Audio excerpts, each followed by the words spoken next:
თუ კი ეს სიმპტომები გაქვს, ესე იგი შენ ცხოვრებაში სტრესის დონე საჭიროზე მაღალია.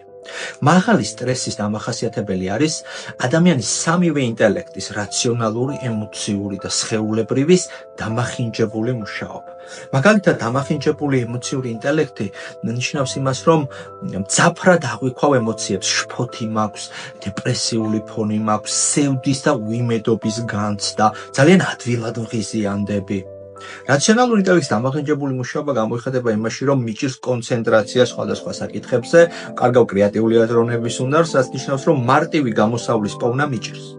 სხეულებრივი ინტელექტის დამახინჯება გულისხმობს იმას, რომ სხეულებრივი შეგრძნებები გვაქვს ისეთი, ვის კარნახობს, რომ რაღაცა ხდება შენ ცხოვრებაში, მაგალითად, დაღლობის განცდა, სისუსტე, ღებინების შეგრძნება, თავის ტკივილი, ოფლიანობა და სხვა. დამიწერე კომენტარებში ამ ჩამოთვლილი სიმპტომებიდან რომელი არის შენთვის ნაცნობი.